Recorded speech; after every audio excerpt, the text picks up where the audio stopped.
Цомонун китебиндеги окуу жана түшүнүү тексти бул 2020 жылындагы китебинен алынды.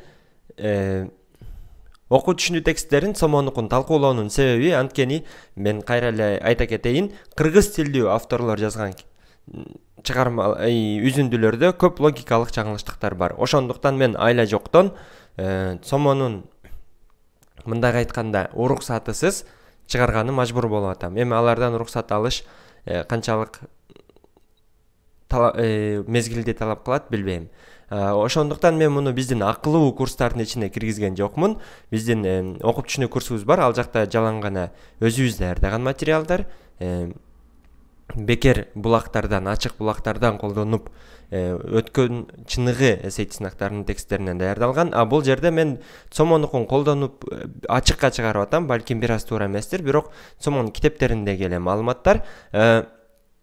Муну коммерция үчүн эмес, Цомого үнүм жетер деген мааниде. Бул текстинен балким авторун карайлы, чагылган дептир. Автору Андронов дейт. Орус тилдүү же башка тилдүү авторлор болгондо, башка алардын тексттеринен жаңылыштык, логикалык жаңылыштык аз чыгат.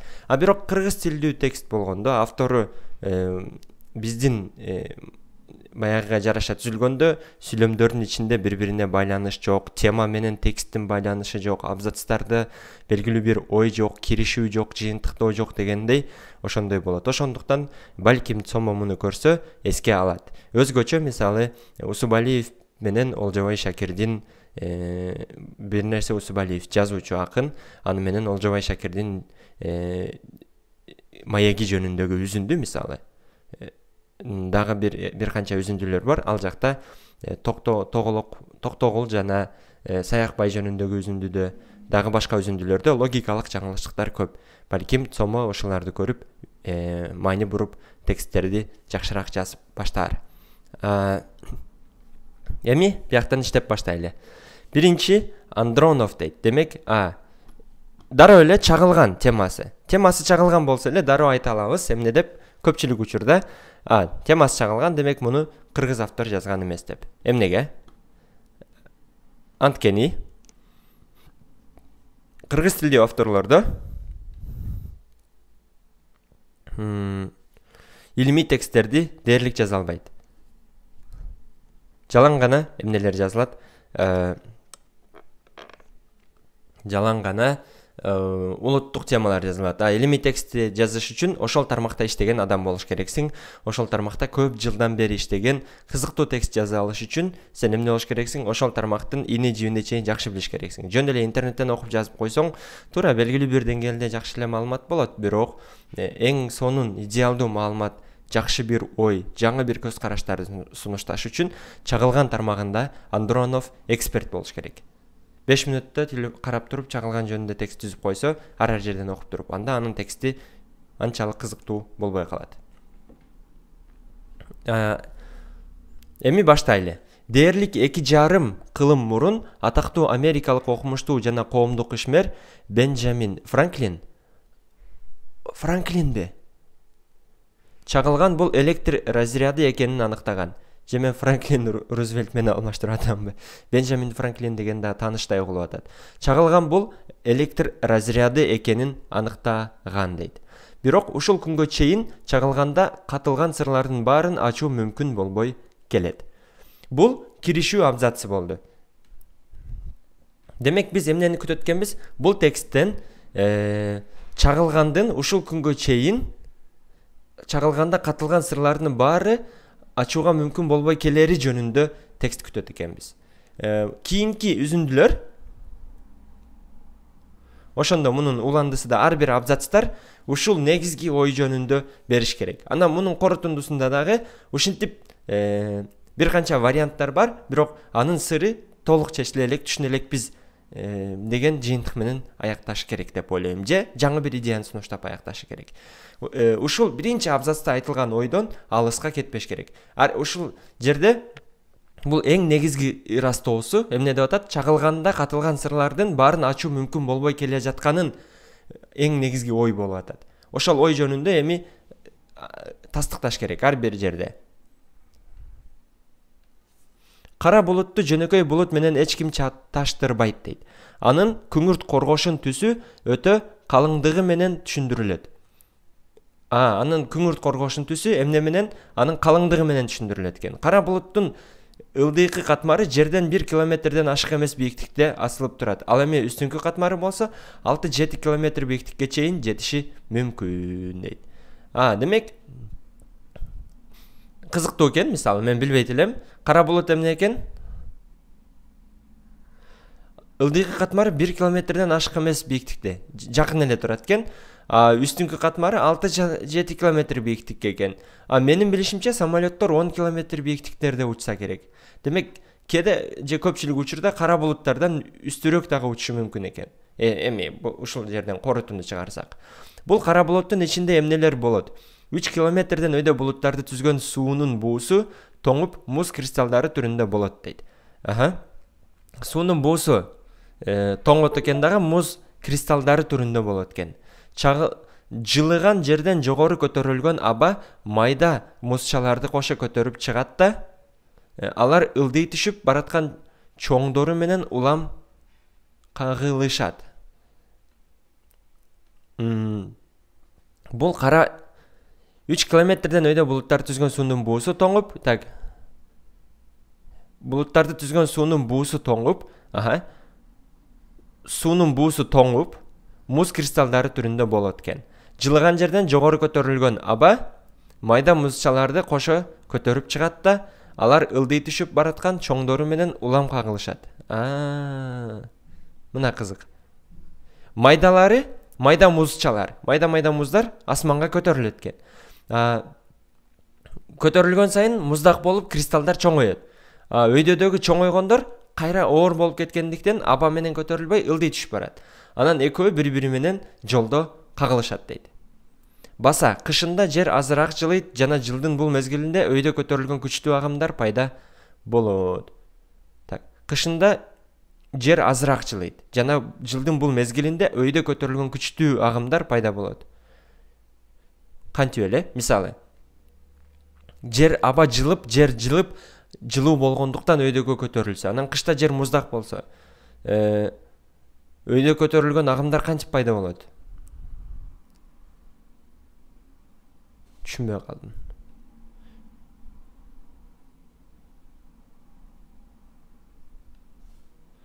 Мисалы, бул жерди түшүнбөй калдым. Кышында жер азыраак жылыйт жана бул мезгилде өйдө көтөрүлгөн күчтүү агымдар пайда болбойт экен, болот деп ошот. Ошондуктан кышкы чагылгандар өтө сейрек кубулуш, туура. Ошондуктан сейрек кубулуш. Ар кандай нерселер бири-бирине, мисалы, тарак чачка сүртүлгөндө электрлешкен сыяктуу эле кагылышуу учурунда музчалар да электрлешет. Мындай учурда майда музчалар оң заряд алат, чоңдору болсо терс. Майда музчалар оң заряд алат экен, чоңдору болсо терс заряд алат экен.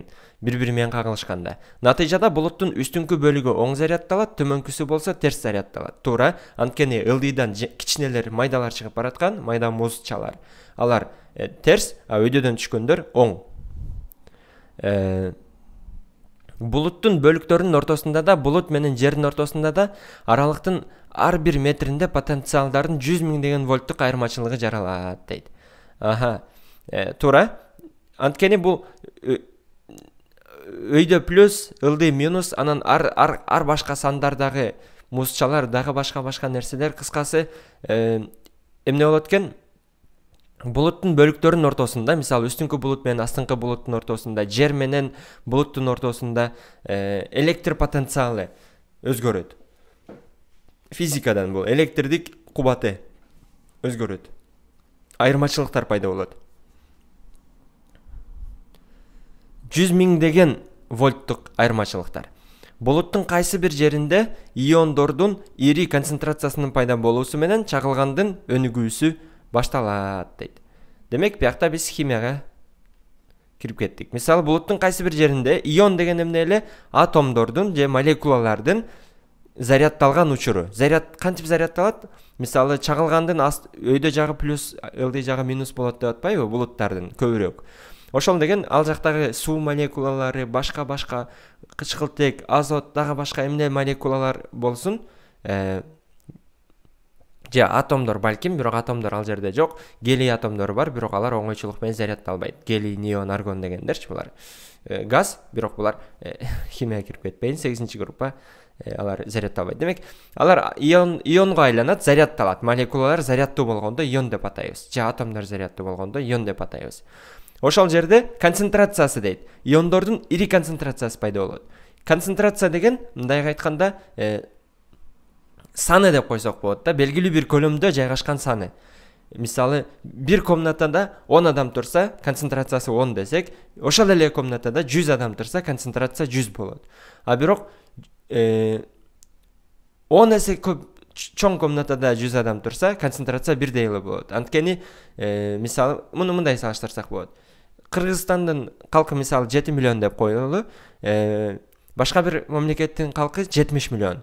Бирок экөөнүн тең жашаган аймагынын чоңдугу бирдей болсо, Кыргызстандай жерде 70 миллион адам жашаса, анда ал жерде жыштык жогору, концентрация жогору.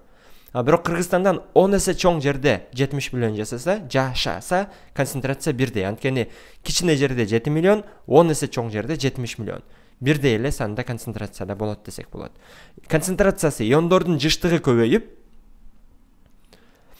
болуусу менен чагылгандын өнүгүүсү башталат. Белгилүү бир чекитте чагылгандын өнүгүүсү башталат экен. Андан кийин иондор бул электрондор кошулган же ажыратылган суунун жана абаны түзгөн газдардын молекулалары. Туура, азыр эле мен түшүндүрдүм. Электрондор абада дайыма көп санда болот дейт. Электрондор абада дайыма көп санда болот. Макул. Атом бар, электрон, молекула бар. Молекулалар бар жерде электрондор бар. Өзүнчө электрон жүрбөйт, ал бирөөлөрүнүн курамында. Иондошкон газ электр өткөргүчтүн милдетин жакшы эле аткара алат. Андыктан бул иондошкон аймактар аркылуу ток ага баштайт дейт. Ток агыш үчүн, электр тогу агыш үчүн бул электрон тогу деп койсо болот. Электрон ток деген течение, агым деген сөздөн келет деп ойлойм. Ошондо электрондордун агымы ага баштайт. Кайсыл жерден? Жана иондошкон молекулалардан. Электрондор зарядталып атпайбы? Мисалы, бир жагы минустар топтолуп, бир жак плюс болуп, минустар жакта көп электрон топтолот, плюс жакта электронун жоготот. Ошентип электрондордун айырмачылыгы болот. Кайра электрон айырмачылыкты толтуруш үчүн электрондор жылып баштайт. Ошол электрондор жылып агып баштаганда, ошол агым деп коет, же ток деп коет, течение деп коет. Электр тогу пайда болот ошондо. Электр тогу деген электрондордун агымы деген сөз. Биздин токтордон, көчөдөгү зымдардан электрондор агат десек болот. Ошон үчүн ток деп коебуз, электрон агымы деп коебуз. Андан ары иш тереңдейт. Өткөн ток жакынкы аймактарды ысытып, алардын иондошуусуна себеп болот. Ошондо өткөн ток жакынкы аймактарды ысытып, ток өтүп атканда айланасы ысыйт экен. Алардын иондошуусуна себеп болот экен. Айланасынын иондошуна себеп болот.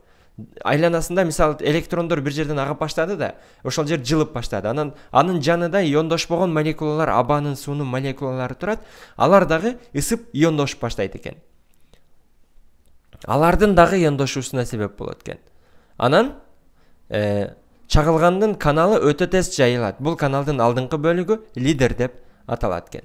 Мына ошентип иондошуп баштаганда электрондор агып бат агат экен да, ошондо агып баштагандын үстүнкү жагын лидер деп коет экен. Ошол электрон агып аткан иондошуу процесси, абанын жөн турган абалардын дагы иондошуп баштаусу ошол чагылган бул. Ошонун үстүнкү алдыңкы бараткан тарабы бул лидер деп аталат экен. Тажрыйбада чагылгандын өнүгүү процесси бир канча баскыч менен ишке ашат дейт. Кайсы баскычтар экен? Биринчи, лидер ондогон метрлик секириктер менен жылып, улам багытын бир аз өзгөртүп турат. Ошон үчүн чагылгандын багыты зигзаг түрүндө кетет, билесиңер. Тык-тык-тык деп. Ошондо ондогон метр секириктер менен жылып, улам багытын бир аз өзгөртүп турат экен. Ошондон улам чагылган ири буйру болот. Мында лидердин жылуу ылдамдыгы секундасына 50.000 километрге чейин жетиши мүмкүн дейт. 1 секундада 50.000 километр деген бул экватордуку бир 44.000 болса керек айланасы. ошондо 1 секундда жерди айланып кое турганчалык ылдамдыкта окшойт. Акыр аягында лидер жердин бетине же булуттун башка бөлүгүнө жетет. Бул биринчисинде ушундай ылдамдык менен жүрөт деди. Анан мисалы окуп атып, мен бул жерде абзац керек беле билбейм, жаңы абзац менен баштаптыр, макул. Же башка жеринде сөз болор. Акыр аягында лидер жердин бетине же булуттун башка бөлүгүнө жетет, бирок бул дагы чагылгандын өнүгүүсүнүн негизги баскычы эмес дейт. Мындан кийин жоондугу кээде бир нече сантиметрди түзгөн иондошкон канал менен өтө чоң ылдамдыкта секундасына 100.000 километрге чейин зарядталган бөлүкчөлөр жөнөйт дейт. Бул булуттун бир жерине жетет экен, мисалычы. Же жерге жетет экен. Лидер жердин бетине же булуттун башка бөлүгүнө жетет. Бирок бул дагы чагылгандын өнүгүүсүнүн негизги баскычы эмес. Мындан кийин жоондугу кээде бир нече сантиметрди түзгөн иондошкон канал менен өтө чоң ылдамдыкта 100.000 километрге чейин секундасына зарядталган бөлүкчөлөр жөнөйт. Мына ушул чагылгандын өзү болуп саналат дейт. Демек, биринчи лидер башталып туруп, анан бир булутка жетсе, мисалы жерге жетсе эмне болот, түшүнбөдүм. Жерде чагылган болобу? Бирок булутка жетсе макул. Анан ошол жерде дагы мындан чоң иондошуу жүрүп туруп, анан чагылган болот.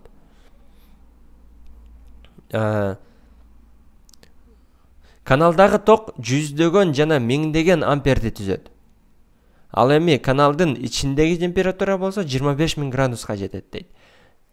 Мисалы амперди, мисалы мен телефондун заряднигин карасак, ошол ампер деген бул кип эмнеге мындай болду?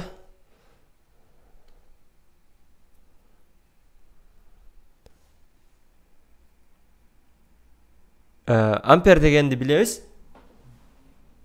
Мисалы телефондун заряднигин карасак 2-3 ампер деп турган болот. Бул электрондордун агымыны өлчөй турган бирдик. Ошондо ал 2-3 ампер болуп атса, бул жерде жүздөгөн же миңдеген амперди түзүп кетет экен. Ошончо эсе көп агым, анан температура 25.000 кечиресиңер 25.000 градус дейт. Эми Цельсий боюнча айтып атат го, эми болбосо Кельвин боюнча, Фаренгейт боюнча бар, башка боюнча бар. Эми Кельвин менен Цельсийдин ортосу 273, 25.000ге жеткенде айырмасы болбой калат. Бирөө 25.000 болсо, бирөө 24.723 болуп, 27 болуп калабы. Бирок Фаренгейт башкалардыкы башкачараак эсептелет. Эми 25.000 градус Цельсийди айтып атса керек. Айтат го дейм. Ушундан улам чагылган 10 километр алыстыктан көрүнгөн абдан катуу жарык берет дейт. Температуранын өтө тез убакыт ичиндеги миңдеген градустук айырмалары аба басымын өтө айырмалуу өзгөрүүлөрүнө себеп болот да, алар үн толкуну түрүндө тарап күндүн күркүрөшүнө алып келет. Мына.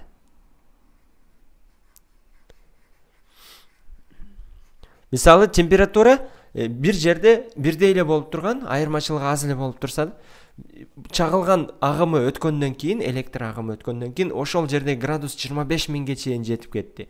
Анан эмне болду? Миңдеген градустук айырма пайда болуп калды. Мисалы ошол чагылгандын турган жери менен анын жанында турган жерлердин абадагы мейкиндиктин температурасынын айырмачылыгы жогору болгондо температура басым менен тиешелүү. Басымдын дагы айырмачылыгы күчөп кетет. Температура катуу жерде басым жогору болот ошол жер. Мисалы, же басымды азайтыш үчүн ал жердеги заттар, абанын молекулалары башка жакка кетиш керек. Бийик температурада аз зат болсо басым түшөт. Бийик температура көп зат болсо басым жогорулайт. Анткени басым деген бул абанын кыймылы, молекулалардын кыймылы. Температура жогору болгондо алар катуу кыймылдайт. Катуу кыймылдаганда басым деген мындай түртүшү күчөп кетет. Анан басым жогорулап кетет дагы. Алар абадагы молекулалардын кыймылын пайда кылууда. Ошол молекулалардын кыймылы эмне болот? Бирин түртсө, бири кийинкисин түртөт. Кийинкиси түртсө, андан кийинкисин түртөт. Ошентип абадан молекулалары бири-бирин түртөт. Бири-бирин түртсө, эмне болот? Мисалы, асмандагы молекула аны түртөт, бири анын жанында бирисин түртөт. Ошентип түртүп отуруп, келип туруп, бүт жердеги абаны түртөт. Анан келип биздин кулагыбызга чейин биздин алдыбыздагы аба да түртүлөт. Түртүлүп келип отуруп кулагыбыздагы абаны түртүлсө мисалы, анда эмне болот? Кулагыбыздын ичине чейин түртөт да, мисалы, денебизге дагы абанын түртүмү тиет. Тык деп тиет. Бирок абанын түрткөнүн, андай аз түрткөнүн биз сезбейбиз. А бирок кулагыбыз абанын ошол кыймылдарын сезет. Анан эмне болот? Белгилүү бир эмне менен келгенде частота деп коет го, фреквенция. Белгилүү бир мисалы герц менен өлчөт. Абанын кыймылы, толкуну. Абанын толкуну келип кулагыбызга тийгенде, анан биз аны үн катары сезебиз. Негизи үн деген ошол. Оозубуз менен биз тилибиз менен абаны түртүп, тилибиз менен эки жака бурап туруп, оозубуздун алдындагы абаны биз эмне кылып атабыз? Кыймылдатып атабыз. Ал аба кыймылдап барып туруп, бүт бөлмөдөгү абаларды кыймылдатып атат. Бүт бөлмөдөгү абалар кыймылдаганда үн толкуну пайда болуп туруп, эмне болду? Башка адамдын кулагындагы сезгичтикти, сезген нерсени кыймылдатып, биз үндү мээбиз менен сезип атабыз. Ошондуктан күндүн күркүрөөсү ошентип пайда болот экен. Бул баскыч көпкө созулбайт. Секунданын миңдеген бөлүктөрүнүн бирине тете убакытка гана созулат. Бирок бул учурда бөлүнүп чыккан энергия өтө чоң. Эреже катары бир разряд менен эле чектелип калынбай, салынган чыйыр менен жаңы разряддар жөнөшү мүмкүн жана алардын саны кээде ондоп саналат дейт. Демек белгилүү бир жерден электрон агымы өткөндөн кийин ошол жерде чыйыр пайда болуп калып, мейкиндик пайда болуп, мисалы, ал жерде белгилүү бир химиялык, физикалык процесстердин кубулушу жүргөндүктөн, ал жер нормалдуу эмес бир абалда болгондуктан, башка жанындагы мейкиндикке караганда кайра эле ошол жерден дагы жаңы разряддар өтүшү мүмкүн. Жаңы агымдар пайда болуп кетиши мүмкүн. Анан кайра эле ошол жерлерден, белгилүү бир чекиттерден, ошон үчүн чагылган бир жерде болуп туруп, кайра эле ошол болгон жердин айланасында кайра кээде биз ошол аймактан 2-3 чагылганды көрүп калабыз. Эсептөөлөр боюнча жерге секундасына болжол менен 50 чагылган түшөт экен. Ал эми жер бетинин ар бир чарчы километри бир жылда орточо 6 жолу чагылганын түшүүсүнө дуушар болот. Чын элеби? Тура. Секундасына 50 чагылган түшсө, ошондо жердин жалпы аянтын эсептеп туруп, анан орточо ар бир километр квадратка канча чагылган түшөт экенин билип койсок болот экен. Бул орточо 6 жолу түшөт экен. Эми бул деген эмне? Кээ бир жаан чачын көп, чагылган көп болгон климаттарда жерге көп чагылган түшөт, ошонун жерлериндечи. А бирок жаан жаабаган чөлдөрдө, башка жерлерде булуттар чагылгандар болбогон жерлерде түшпөйт. А бирок орточо алганда бир жерге көп түшөт, бир жерге аз түшөт. Бирок жалпы суммалап бөлгөндө 6 жолу чагылган 1 километр квадратка түшөт десе болот экен. Бийик имараттар жана нерселер чагылган өзүнө көбүрөөк тартат дейт. Бийик нерселер чагылганды өзүнө көбүрөөк тартат экен. Эмне үчүн? Эмне үчүн экен? Бул жерде түшүндүрөбү жокпу, билбейм, бирок түшүндүрсө кийинки абзацта, анда бул акыркы сүйлөмүн кийинки абзацка коюш керек эле. Анан ошону түшүндүрүп кеткени. Же болбосо бул жөн эле жаңы бир ойду айтып койду да. Дуушар болот, ал эми бийик нерселер өзүнө көбүрөөк тартат деп койду. Түшүндүрмөсү жок. Буга чейин көп нерсенин түшүндүрмөсү менен айтып аткан. Бирок ушул жери мага бир аз жакпады десем болот, бирок макул дейсиң. Башка не дей алабыз дегендей. Бирок эми жөн эле эмне үчүн экенин айтпаса, мага бир аз кызыксыз маалымат. Бирок бул айтпады, бирок эми макул. Чагылгандуу жаан учурунда ачык жерде болуу кооптуу экенин, бирок ачык талаада жалгыз турган бактын астында же башка бийик нерселерден алыс жерде орнотулган чатырда жашынуу андан да кооптуу экенин эстен чыгарбаш керек дейт. Муну билсек керек. Кичинемде мен уккам, мисалы, эгер силер түз жерде чагылгандуу жаанда калсаңар, андан качууга аракет кылбагыла дейт. Эмне үчүн? Анын физикалык, химиялык жагын түшүндүрүп береби? Кайсы бир колотко чөк түшүп отургула жана нөшөр бүткөндөн кийин жолду улантуудан мурун сөзсүз 10 чакты мүнөт күтө тургула дейт. Эмне үчүн? Жөн эле айтып койду. Абзац бүтүп калды го, мисалы. Шар түрүндөгү чагылган дагы да табышмактуураак жана сейрек кубулуш дейт. Болуп саналат. жөн эле айтып койду, мисалы мага жакпады. Жөн эле айтып койсо мен кылбашым мүмкүн. Түшүндүрүп берсе, себеби мындай деп анан чындап күткөндө дагы күтүп отурмакмын. Себеби мен азыр кыймылдабашым керек, анткени мындай же мындай деп. Бул азыр жөн эле айтып койду. Мен эмнеге ишенишим керек? Андронов болсо эле ишене беремби? Туура, буга чейинки тексттери жакшы чагылган жөнүндө бир аз билет экен, жакшы түшүндүрүп атыптыр. Ошон үчүн гана бул айтканында дагы себеп бар деп түшүнсө болот. Эгер автор жөн эле айта берсе, же чагылган жөнүндө түшүндүрбөй, же бир нерсе айта албай, анда мен такыр эле ишенмек эмесмин дегендей. Шар түрүндөгү чагылган дагы да табышмактуураак жана сейрек кубулуш болуп саналат. Шар түрүндөгү. 19-кылымдын башында дээрлик 200 жыл мурун француз физиги Франсуа Араго ал тууралуу фактыларды чогултуп системалаштырганга аракет кылганына карабастан, кадимки сызыктуу чагылгандан айырмаланып, шар түрүндөгү чагылган начар изилденген дейт. Демек эмне бар экен? Сызыктуу чагылган бар экен. Биз көргөн шар түрүндө анда тоголок болуп ичинде чагылган болобу билбейм. Шар түрүндөгү чагылгандуу жаан менен кандайдыр бир байланышы бар экени маалым. Ал көбүнчө чагылгандуу жаан учурунда же дароо андан кийин байкалган дейт. Чагылгандуу жаан учурунда же дароо андан кийин.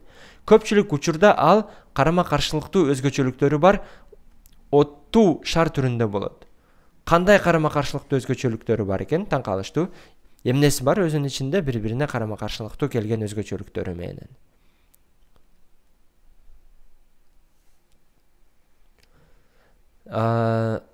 Бир жагынан ал абада калкып жүрөт. Демек абанын тыгыздыгына дейт.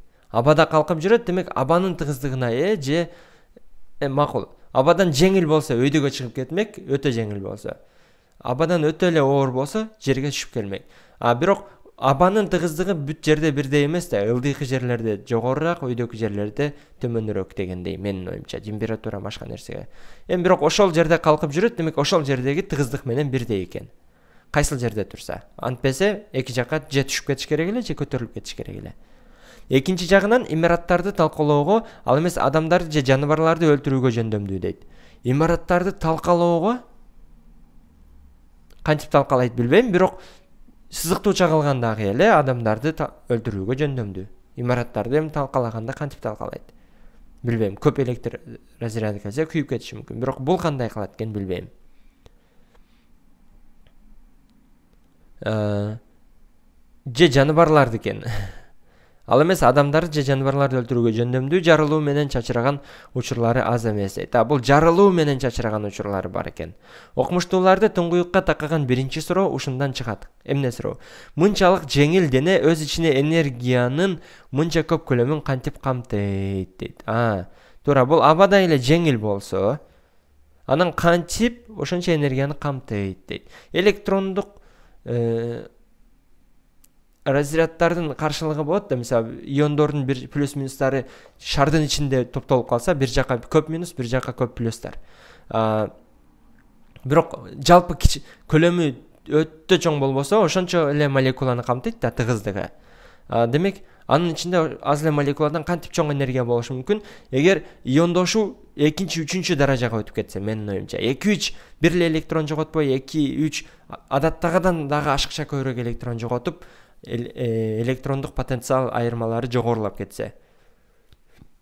Мындан тышкары, шар түрүндөгү чагылган ичке тешиктер же жылчыктар аркылуу аларды талкалай жылжып өткөнүн тастыктаган ондогон далилдер бар. Кандай? Ичке тешиктер же жылчыктар аркылуу аларды талкалабай жылжып өткөнүн тастыктаган ондогон далилдер бар. Демек, бул шар түрүндө чагылган болуп барат эле, тешиктер болсо ошол тешиктен хуп деп өтүп кетет экен. Мындай уюган нерсенин ичиндеги энергиянын жогорку тыгыздыгын эске алганда, мындай кубулуш да түшүндүрүүгө жатпайт. Апырта берет экен, түшүндүрүүгө жатпайт эмес, азыр түшүндүрө албайбыз, так билбей атабыз десе болот. Бирок менин оюмча толтура варианттар физиктердин миңдеген болбосо да жүздөгөн варианттары бар деп ойлойм. Андан да ал илимий макалаларда, андан да ал кандай шарттарда жарылганы боюнча да так түшүнүк жок. Болушу мүмкүн, так түшүнүк жок. Так түшүнүк жок дегени көпчүлүк окумуштуулар бир ойго келбеди дегени. Көпчүлүк окумуштуулар бир ойго келсе, так түшүнүк бар деп эсептелинет. Бирок ал жаңылыштык болушу мүмкүн. Көпчүлүк окумуштуулар бир ойго келди, анан баары туура деп ойлоду, бирок окумуштуулар туура деп ойлосо эле туура болбой калышы мүмкүн. Балким кийин бир канча жүз жылдан кийин далилдешет, башкача экенин далилдеп чыгышар. Мисалы, так түшүнүк жок деген окумуштуулар бир ойго келбеди дегенди түшүндүрөт. Окумуштуулар бир ойго келет деген нерсе жок. Отуруп алып келгиле, шайле окулабыз, бир ойго келдикпи дебейт. Илимий макала журналдарга чыга берет. Анан көп журналдар макалалар бир ойду тастыктап, бирөөнөн бири дагы күчөтүп, ошол улантып, ошол иште эмгекти көбөйтүп атса, демек көп ошол тармакта бир багытты колдогон макалалар көбөйсө, демек окумуштуу изилдөөчүлөр тармагы ушул багытта баратат деп элестетесиң. Жаркыраган шар жарылуусуз жана эч кандай көзгө көрүнгөн кесепеттери жок эле тарап кеткен учурлар да катталган. Бардык байкоолордон болгону шар түрүндөгү чагылгандын жанында коопсуз жүрүм турум боюнча болжолдуу бир сунуштама келип чыгат. Кандай сунуштама? Колдон келишинче кыймылсыз турууга аракет кылуу, айтуу оңой, сени көздөй мындай оттуу шар жылып келатса, сен баары бир качканга аракет кылат болушуң керек дейт. Демек, берки чагылганда деле эмне деп атат? Баспа, чуркаба деп атпайбы? Бул чагылганда деле баспа, чуркаба, кыймылсыз тур деп атат. Шар түрүндөгү чагылгандын 200ге жакын теориясы бар дейт. Мына эми айтты. Бирок алардын бирөө да анын байкалган баардык өзгөчөлүктөрүн түшүндүрө албайт жана алардын бирөө да лабораториялык шарттарда шар түрүндөгү чагылганды болтуруу маселесин чечүүгө жакындай да алган жок дейт. Бул биздин дүйнөдө өзүнүн Ньютонун же Эйнштейнин күтүп жаткан таанып билине элек кубулуштар дагы жетиштүү экенин көрсөткөндөй жакшы бир иллюстрация болуп саналат дейт. Мага корутундусу абдан жакты. Корутундусунда эмне кылды? Мына. Корутундусун карайлы. Бул жакшы жазылган текст. Корутундусу. Негизги ой эмне эле? Чагылган да катылган сырлардын баарын ачуу мүмкүн болбой келет деди. Анан биринчи берки чагылган бир аз түшүндүргөнүн айтып берди. Кадимки чийме чагылганды, сызык түрүндөгү чагылганды. Анан кийин бирок бул жерде дагы түшүндүрүлбөгөн, түшүнүш кыйын болгон бир канча нерселер бар деп айтты окшойт. Андан кийин шар түрүндө чагылганды айтты, бирок анын дагы түшүнө албай жатышканын айтты. Демек эмне? Анан аягында эмне деп атат? Кайра негизги ойду кайталайбы, мисалы, акыркы абзац. 200ге жакын алардын бирөө да бул биздин дүйнө чагылган маселесин чечүүгө жакындай алган жок. Демек, бул шар түрүндөгү чагылган маселесин чечүүгө көбүрөөк басым жасап атат, бирок аны азыр түшүнө албай жатабыз деп атат. Анан эмне деп атат? Аягында жаңы ой менен жыйынтыктап койду, бирок ага чейин жалпы текстти бир аз мазмунуна жараша жыйынтыктоо корутунда айтты. Бирок бул жерде корутунда абзацында берки сызыктуу түз чагылган жөнүндө дагы эле ири буйру жүргөн. Ошол чагылган жөнүндө дагы бир эки сөз айтып койсо жакшы болмок. Анан аягында ошолорду бир сыйра кайталап туруп, анан бул биздин дүйнөдө өзүнүн Ньютонун же Эйнштейнин күтүп жаткан таанылып билген кубулуштар дагы жетиштүү экенин көрсөткөн жакшы бир иллюстрация болуп саналат дейт. Демек, биз дүйнөдө ачылчу нерселердин баары ачылып калды деп ойлошубуз мүмкүн, бирок бул айтып атат, жок, ошол сыяктуу нерселер көп жана ошолордун бирөө биле эле кубулуштардын дагы жетиштүү экенин, бар экенин жана алардын бири катары шар түрүндөгү чагылган иллюстрация боло аларын айтууда. Шар түрүндө чагылгандын маселесин чечүү менен биз шар түрүндө чагылгандын эле маселесин чечпейбиз. Ал жерде колдонулган жаңы илимий ачылыштар, жаңы илимий ыкмалар же моделдер эмнеге жардам берет? Башка нерселерди колдонгону жардам берет. Мисалы, бирөө электронду ачты, бирок ал компьютерлерди жасаганы жардам берди, мисалычы. Электр тогун ачканы жардам берди. Бирок ал электронду ачып атып, аны ойлогон жок, мисалы. Бирөө космостогу бир галактиканын ичинде бир функцияны белгилүү бир математикалык модель менен иштеп берсе, мисалы, ошол математикалык куралдар колдонуп туруп финанс тармагында маселелер чечкен жардам бериши мүмкүн. Курал жарак тармагында маселелер чечкен жардам бериши мүмкүн. Жаңа куралдарды жасаганда, финанс тармагында банктык операцияларды, акциялар менен иштегенде, ошол нерселерге жардам бериши мүмкүн. Эми суроолорун иштеп баштайлы. Видео канчага созулуп кетти билбейм. Өзүнчө видео кылсамбы деп дагы ойлодум, бирок ушул жерден иштеп сала берейин. Мен булардын жоопторун кийинки жерде көрдүңөр, билесиңер, бирок мен өзүм жатка билбейм. Бир канча 2G, 3V, 4G дегенде. Ошондуктан силер менен кошо жооп берем. Ойлонуп, анан аягында текшерем.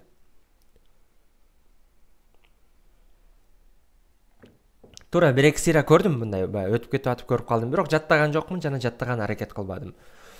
Бул тексттин негизги максаты кандай дейт? Бул тексттин мен үчүн негизги максаты чагылгандын сырлары бар экенин айтуу жана бул ачылбайт эмес, ачылышы мүмкүн экенин, чечилиши мүмкүн экенин жана өзүнүн Ньютон, Эйнштейндерин күтүп жатканын айтуу болду. Менин оюмча чагылган жөнүндө маалымат берип туруп. Чагылган адам үчүн канчалык кооптуу экенин көрсөтүү. Мисалы, кээ бир тексттер бар, окуйсуң дагы өзгөчө кайра эле айтайын. Кыргыз тилдүү авторлордун жазган тексттер. Темасы эмне болду дейсиң да? Негизги максаты эмне десе, силер өз негизги максатыңар бар беле дейсиң да. Анткени текстти карасаң, ойдон тоодон ойго секирип жүргөн болот да. Бул тексттин негизги максаты кандай? Чагылган адам үчүн, ооба, негизги максаты жок да текст жазса болот. Бирок жырыты окуп түшүнүү үчүн негизги максаты жок текст жазбаган жакшыраак деп ойлойм. Же жазса, анда негизги максаты жок текст жаздыңбы? Анда сен кийин сурова да, негизги максаты эмне деп. Анткени өзүң негизги максатың жок. Башка нерсени сура, бирок негизги максаты сурова. Анткени текстиңер өзү негизги максаты жок тексттер болот да кээде. Бул тексттин негизги максаты чагылган адам үчүн канчалык кооптуу экенин көрсөтүүбү? Жок. Такыр кошулбайм. Азыр мен карандаш эмне. Такыр кошулбайм. Уверен болсом, өзүмө ишенип турсам, алдын эле чийип салам. Окурмандын чагылгандарды изилдеген америкалык окумуштуулар менен тааныштыруу. Окурманды жок, туура америкалык окумуштуу жөнүндө бирөөнү айтты, бирок негизги максаты аны менен тааныштыруу болгондо ошол жөнүндө кеп болмок. Адамзаты дагы ача элек сырлардын көп түрдүүлүгүн сүрөттөө. Болушу мүмкүн, бирок дагы жакшыраак вариант чыгып калабы? Чагылгандардын пайда болуусу тууралуу түшүнүк берүү.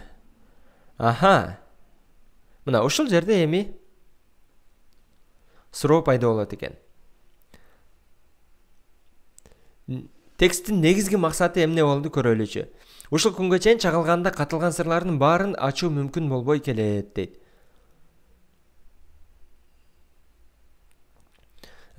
Чагылган бул электр разряды экенин аныктаган дейт. Бул дагы бир негизги билдирүүлөрдүн бири. Чагылган бул электр разряды экенин аныктаган, анан биринчи баштакта электр разряды экенин түшүндүрүп берүүдө. Эмне деп? Электрондор андай мындай, лидер андай мындай, иондор, иондошуу деп. Анан кийин болсо, экинчи ою эмне болуп атат ошондо? Бул жерде эки ой бар окшойт текстте. Чагылганда катылган сырлардын баарын ачуу мүмкүн болбой келет, анткени шар түрүндөгү чагылган бар. Анан аягында эмне деп атат? Силер балким келечекте ачып каларсыңар деп атат.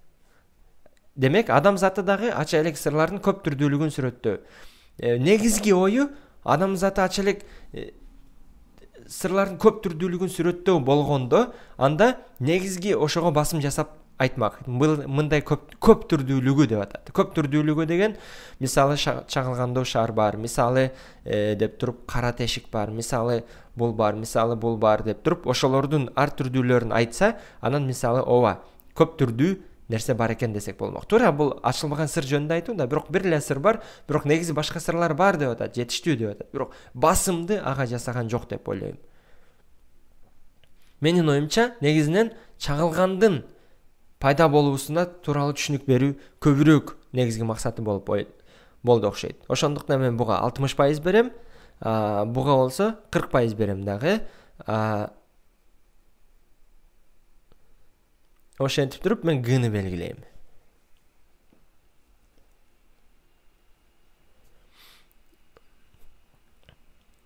Бул 11-суроо. Бул 12-чи суроо. Анткени мен кийинки беттерден билем, 13-төн башталат. Бул жерде көрүнбөй калыптыр. Бирок ушул күнгө чейин чагылганда катылган сырлардын баарын ачуу мүмкүн болбой келет деген сөздөр эмнени түшүндүрөт дейт. Чагылгандуу кара булуттун ичинде кандай кубулуштар болгонун окумуштуулар түшүндүрө албай жатканынбы? Көбүнчө чагылгандуу кара булуттун ичинде түшүндүрүп атат, бирок шардыкын түшүндүрө албай жатат. Ошондуктан бул эмесирээк деп ойлойм. Мунун ичинде да сырлары бар, чечиле элек. Окумуштуулар үчүн чагылгандын пайда болуусунун бардык процесстери аягына чейин түшүнүктүү эместигин туура. Ушуга мен кошулам. Бирок дагы суроо белги коюп турайын. Чагылгандар өтө кооптуу болгондуктан аларды изилдөө мүмкүн эместигин. Жок, аларды ар ким ар түрдүү жол менен изилдеп атканын айтууда. Шар түрүндөгү чагылган өтө сейрек кубулуш болуп саналганын. Ушул күнгө чейин чагылганда катылган сырлардын баарын ачуу мүмкүн болбой келет деген сөздөр эмнени түшүндүрөт? Туура лабораториялык шарттарда жасаш кыйын деген дагы сөздөр бар эле бир жердечи. Болтуруу маселесин чечүүгө жакындай да алган жок. Бул биздин дүйнөдөгү туура. Так, ушул күнгө чейин катылган сырлардын баарын ачуу мүмкүн болбой келет деген сөздөр эмнени түшүндүрөт? Чагылгандуу кара булуттун ичинде кандай кубулуштар болгонун окумуштуулар түшүндүрө албай жатканын.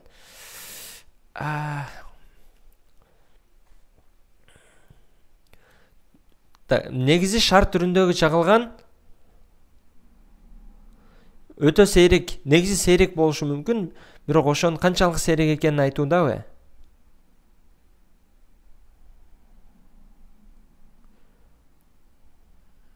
Аз көрөйүкчү.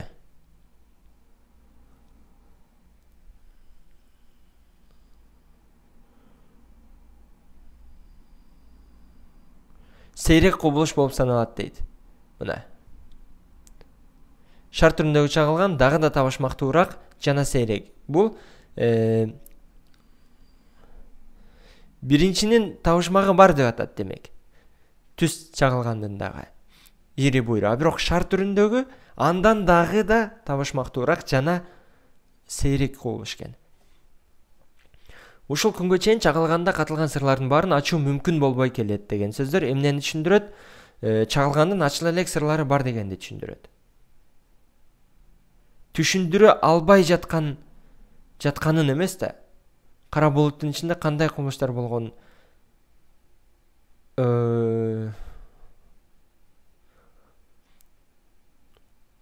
түшүндүрүп атат, бирок толук эмес. Окумуштуулар үчүн чагылгандын пайда болуусунун бардык процесстери аягына чейин түшүнүктүү эместигин. Ушул баары бир туура окшойт. Ооба, бул негизи сейрек кубулуш, бирок бул түшүнө албай жатабыз деген сейрек кубулуш дегенге көп жакындабайт деп ойлойм.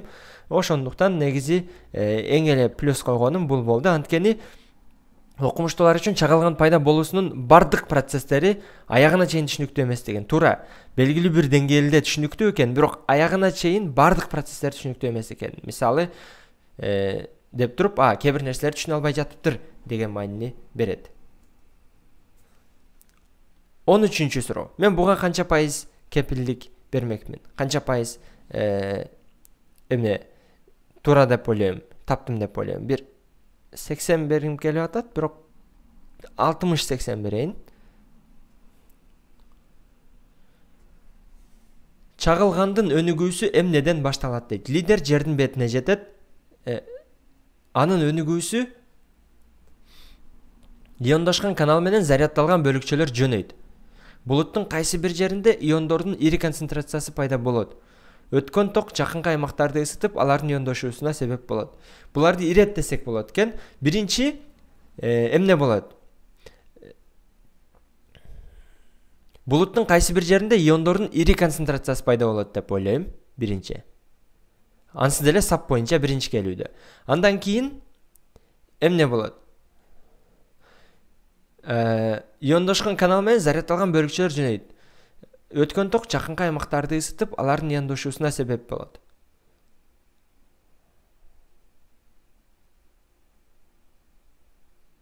Бирок ток өтүш үчүн иондошкон канал менен заряддалган бөлүкчөлөр жөнөш керек деп ойлойм. Ошол заряддалган бөлүкчөлөр жөнөп, бирок биринчи электр агымы пайда болот го дейм. Анткени бул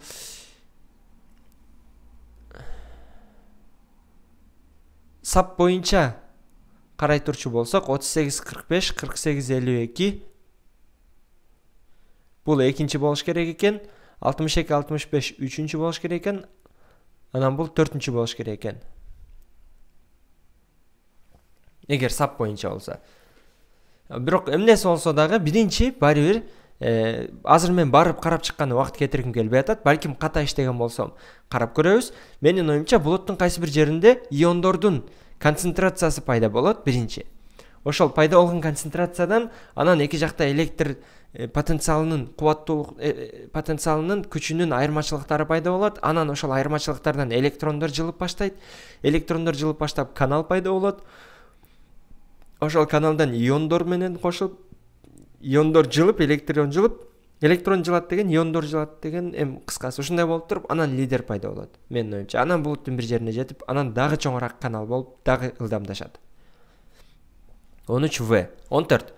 Тексттеги буга мен канча пайыз берем? Бир 70% берем. 70% ишенип турам.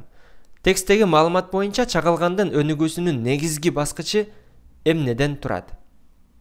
Тексттеги маалымат боюнча чагылгандын өнүгүүсүнүн негизги баскычы эмнеден турат? Негизги баскычында булуттун үстүңкү бөлүгү оң заряддалат, төмөнкүсү болсо терс заряддалат.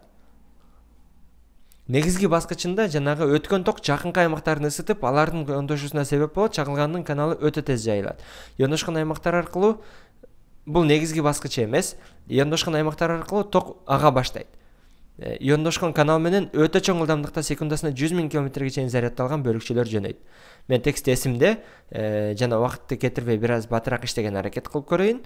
Адашсам көрөбүз катачылыгымды, бирок 14-тү мен Г деп ойлоп атам. Ушул эң негизги баскычы болчу. Ага чейинкиси жөнөкөй баскычы болчу. 15. 15-22 саптарда эмне сүрөттөлөт? 15-22 саптарда.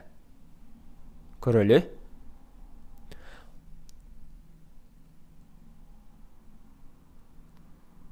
Эмне сүрөттөлөт экен? Бул кара булуттун ичинде эмнелер болот? 3 километрден өйдө булуттар түзгөн суунун буусу тоңуп, муз кристаллдары түрүндө болот. Жылган жерден жогору көтөрүлгөн аба майда музчаларды кошо көтөрүп чыгат да, аларды ылдый түшүп бараткан чоңдору менен улам кагылышат дейт. Алар ылдый түшүп бараткан чоңдору менен улам кагылышат. Эмне сүрөттөлөт? Кара булуттагы чагылгандын пайда болуусу, чагылгандуу кара булут эмнеден турганы, чагылгандуу кара булуттун сырткы көрүнүшү, чагылгандуу кара булуттагы иондошуунун пайда болуусу. Мисалы, анын сырткы көрүнүшү жөнүндө айткан жок. Ал жерде эмне деп атат? Көрөлүчү. Ичинде эмне болот деп атат. Демек, суунун буусу тоңуп, анан ал аба менен өйдөгө көтөрүлүп, чоңдору түшүп келатып, анан чоңдору менен кичинелери кагылышат деп атат.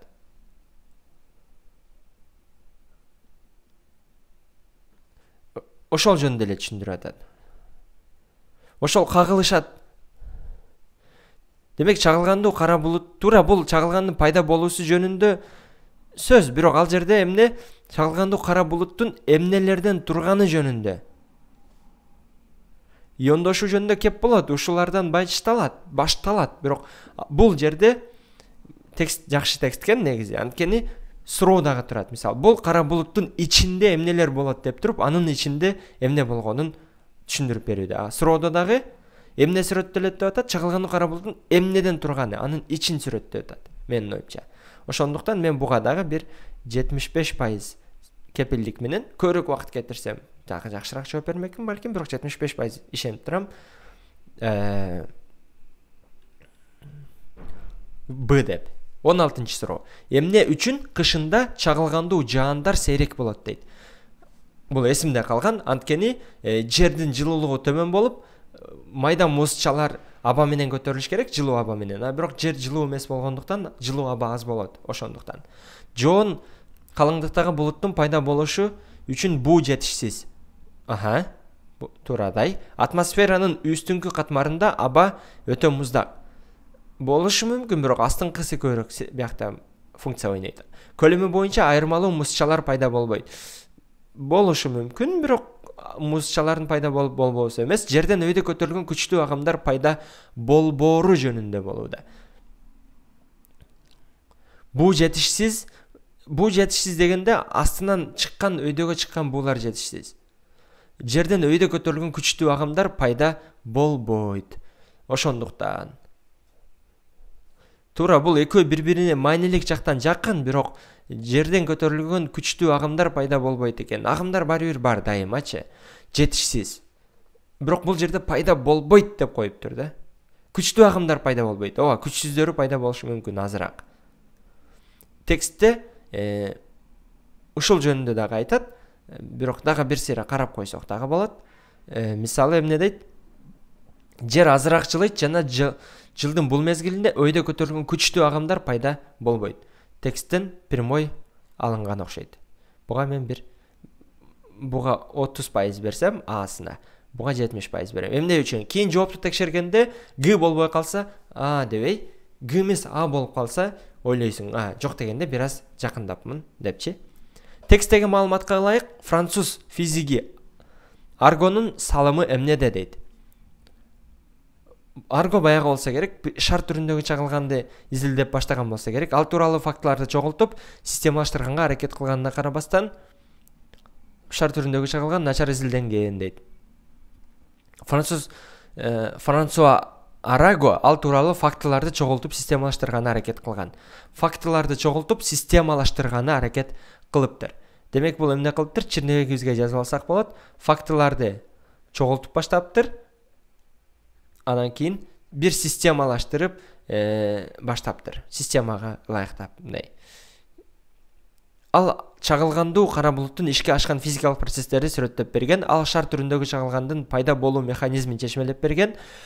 Кошулбайм, чечмелеп берген эмес, баштаган. Ал лабораториялык шарттарда шар түрүндөгү чагылганды уюштура алган. Жок, азыр деле уюштура алышпай жатат деүүдө. Бул дээрлик ката. Ал шар түрүндөгү чагылганга байкоо жүргүзүү менен байланыштуу фактыларды системалаштырган. Мисалы мына. Оңой экен. Мен буга 90% берем. Анткени фактты дедик, чогултуруп баштаган дедик, чогултуп баштаган деп атат. Анан системалаштырганды дагы колдонууда. Бул Г варианты. Текстке ылайык 98-108 саптар чагылгандуу жаан учурунда эмне кылуу керек? 98-108 саптарга ылайык. Бул жерде баягы дейм. Мына. Чагылгандуу жаан учурунда башка бийик нерселерден алыс жерде орнотулган чатырда жашынуу андан да кооптуу экенин эстен чыгарбаш керек. Эгер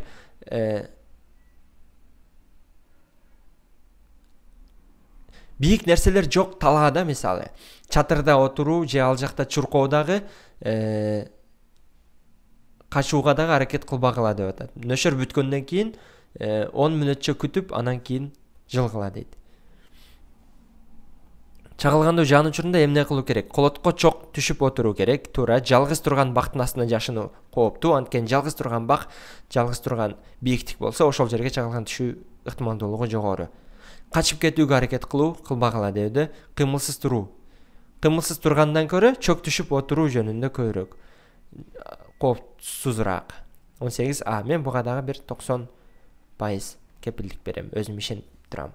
Текстеги маалыматка ылайык шар түрүндөгү чагылган кандай жагдайларда байкалган дейт.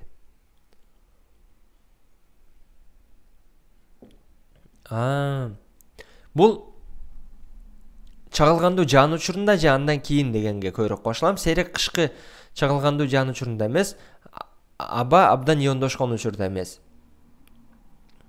Көпчүлүк учурда бул текстте чагылгандуу жаан учурунда же андан кийин деп түп-түз эле айтып койсо керек эле, мен эстешим боюнча. Азыр убакытты кетирип кайра ачпайын, адашсам карайбыз. Мен буга 100% ишениш кыйын. 99,9% ишенип турам.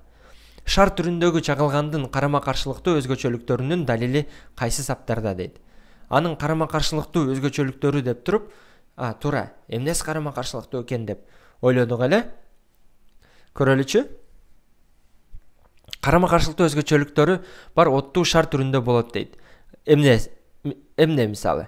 Бир жагынан ал абада калкып жүрөт. Экинчи жагынан имараттарды талкалоого, ал эми адамдарды же жаныбарларды өлтүрүүгө жөндөмдүү жарылуу менен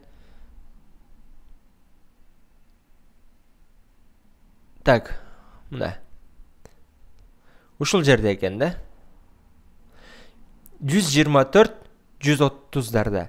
Биринчи жагынан ал абада калкып жүрөт, демек абанын тыгыздыгында эле тыгыздыкка ээ, ичинде жыш молекулаларынын жыштыгы аз. Демек калкып жүрөт. Анан ошончо жеңил, ичинде жыштык аз болуп, анан кантип ичинде толтура бүт жокту жардырып сала турганчалык энергияга эгедер. 124 130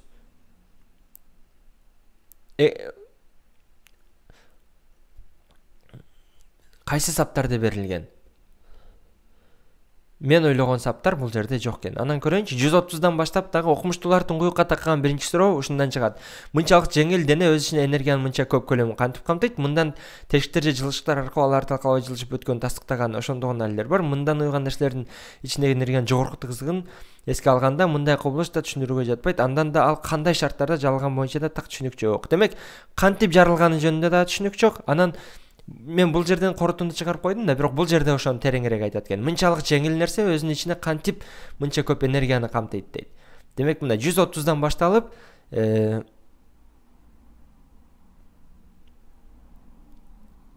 141 нерсеге чейин. 130 133. Чагылгандын карама-каршылыктуу өзгөчөлүктөрүнүн далили. 130 133 эмне жөнүндө айтат, көрөлүчү.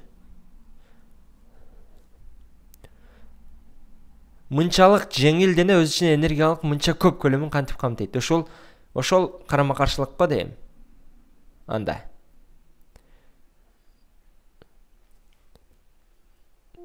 109 саптарда ал жөнүндө айтпайт.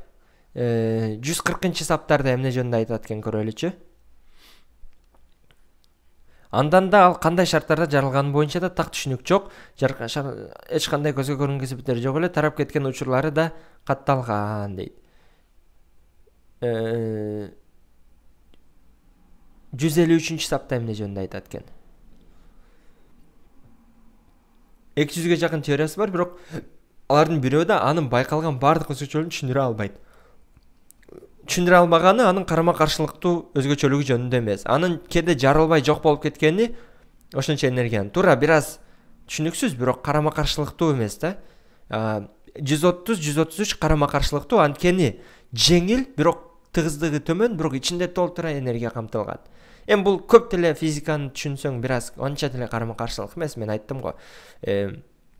Эки затты бири-бирден электронун эле жоготуп койсо, бир электрон берип, өзүнүн эң жогото алчу ыңгайлуу электрондорун 1 же 2, мисалы темир 2 электрон же 3 электрон жоготот, оңой.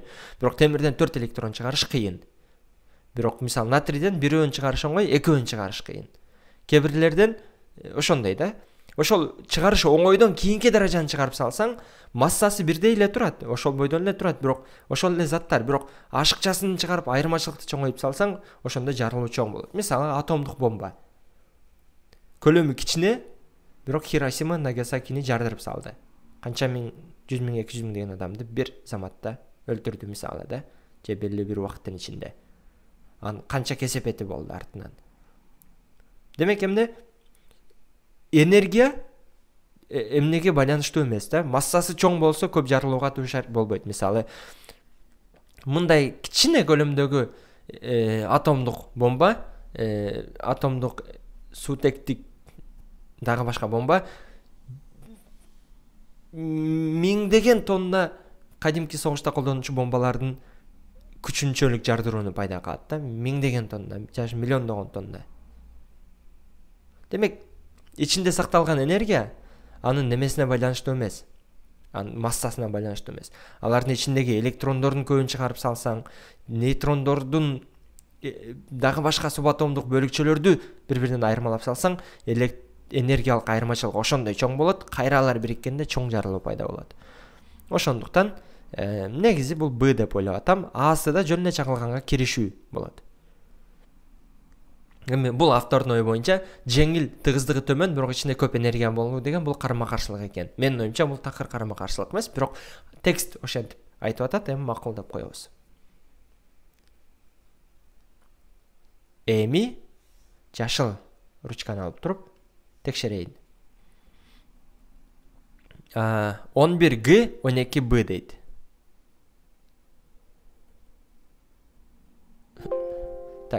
11G eкен. Туура табылыптыр. 12B eкен. Туура табылыптыр. 2 туура. 13V, 14G. 13V, 14G. 15B, 16G. 15B, 16G. 17G, 18A. 17G, 18A. 19B, 20V. 19B, 20V. Мына сай.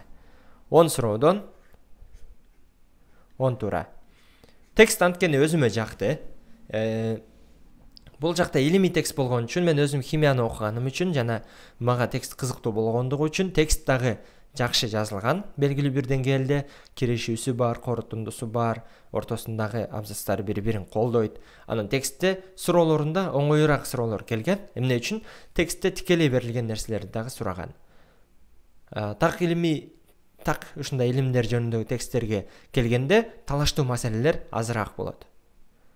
Логикалык жаңылыштыктар дагы азыраак болот. Кээде мисалы Цомо өзү дагы эмне кылат?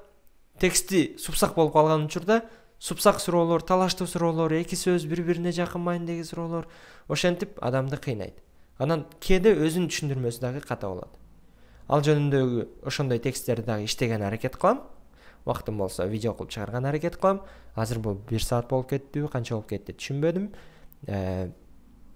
Бирок негизи менин талдоом бир аз пайдалуу болду деп ойлойм. Бул текстке мен кошулбаган жерлер дагы бар экенин силер видеону көрүп чыккан болсоңор түшүндүңөр. Кээ бир кайсы жерлерине мен кошулбарым, кайсы жерине кошуларым жөнүндө. Негизи текстти ушинтип сындап окуган менин оюмча туура, критикалап окуш керекпиз. Жана биз окуп баштаганда эле текст кызыктуу болуш керек да, бир жаңы ойду айтыш керек. Жөн эле жазып койсо, бар нерсени жазып койсо, анда билбейм. Жаңы бир ойду айткан аракет кылыш керек. Жаңы бир кызыктуу нерсени. Көз карашты. Демек эмне үчүн бул текст кызыктуу болуш керек? Эмне үчүн жаңы ой айтыш керек? Демек сен жаңы ой айтыш үчүн демек өзгөчөлөнүп айткың келип атат. Демек жаңы бир нерсе айтыш үчүн сенин адашып кетүү ыктымалдуулугуң жогору. Анда ар бир жаңы табылган нерселер туура боло берсе, ар бир жаңы ачылган бизнес иштей берсе, анда дүйнө эмне болуп кетмек. Ошон үчүн ар бир жаңы айтылган көз карашта катачылыктар болушу мүмкүн. Демек биз текстти окуп баштаганда эле ар бир жаңы нерсесин айтса, ар бир сөзүнө биз критикалап окуш керекпиз. Ошондо эсибизде дагы калат. Бир жерде айтса, суроо берип, ишенбей, ушундай беле деп, ошондо биз текстти жакшы эстеп калганы жардам берет. Биздин Билим от KG сайтыбызда окуп түшүнүү курсубуз бар. Ал жакта дагы бир канча тексттерди суроолору менен, суроолорго татаалдык деңгээлин коюп, ушундай видеолор менен талкуулап, логикалык жаңылыштыктар эмне экени жөнүндө дагы маалыматтарды берип, окуп түшүнүү боюнча даярдык стратегияларын дагы үйрөткөн видео курсубуз бар. Аны силер Билим от KG сайтына кирип көрө аласыңар. Интернеттен Google Chrome же башка браузерлерден Билим от KG деп жазып киргиле. Регистрация бекер, баштапкы сабактары бекер, анан жакса толук сатып алып көрүүгө болот. Азыр дагы жыртыга чейин көргөндө балким силерге пайда берип калар. Жок дегенде бекер бөлүктөрүн карап көргүлө. Логикалык жаңылыштар жөнүндө да бир аз маалымат аласыңар. Үйрөнгөнү эч качан кеч эмес дегендей.